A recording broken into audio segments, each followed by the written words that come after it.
And welcome back, students. We are now on our continuing use of our first program. If you recall from last time, we did binary. Now we're going to look at hexadecimal.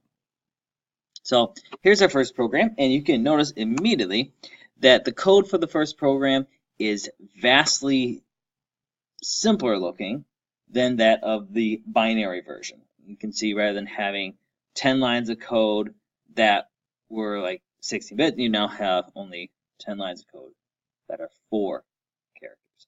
So it's a very big difference in what we do. Because remember, hexadecimal, you can combine 4 bits into one hexadecimal representation. And as I mentioned, the code is written in hexadecimal. And we've already seen this exact same program in binary. So if we were to run our binary program, it's the exact same as our hexadecimal program. Exactly the same. It's like this is in hex. So it's a little bit easier for us to look at and process. And you can see now, because there's those hexadecimal representations, you could actually start saying, hey, wait a minute.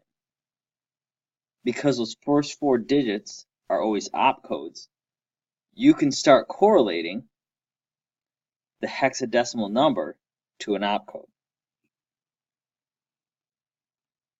I'm not going to go through each of those for you. You should be able to figure out, okay, what does the hexadecimal, 3 represent, for example.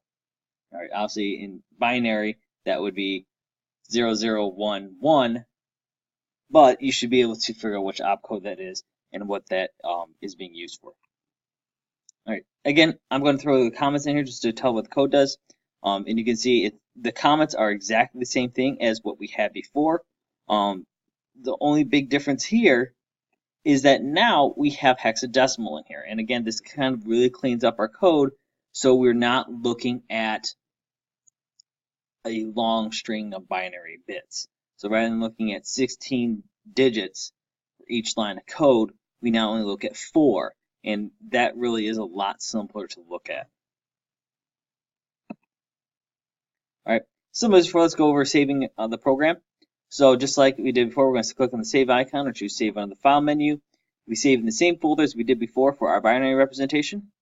And we're going to call the program addnums.hex since we typed in hexadecimal. And when we create the object file, just remember that the simulator does not represent ASCII representations of hex or binary that we typed into the LC3 editor.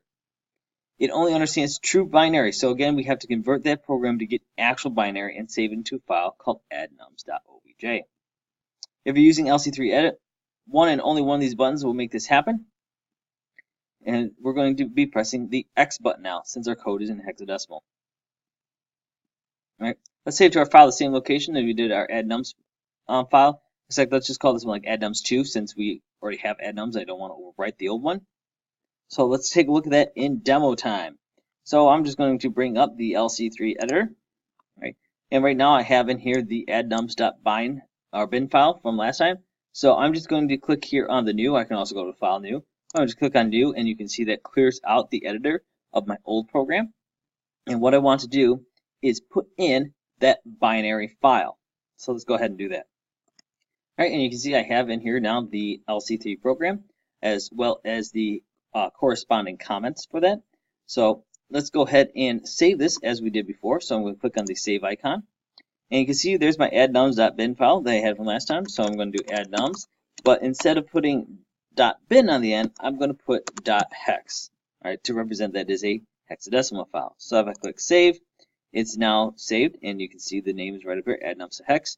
But of course, there's one last step we need to do, which is to convert that over.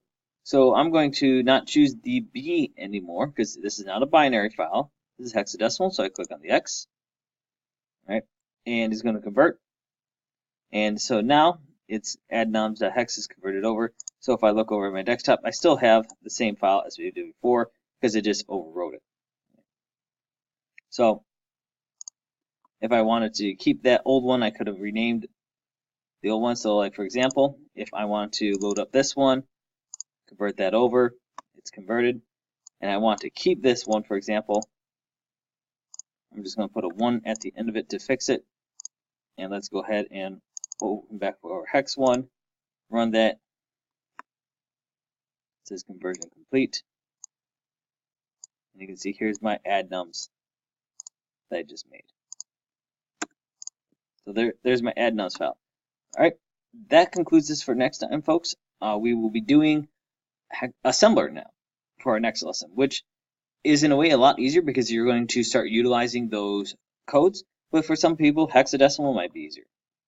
It really just kind of depends upon the user. Until next time, ladies and gentlemen.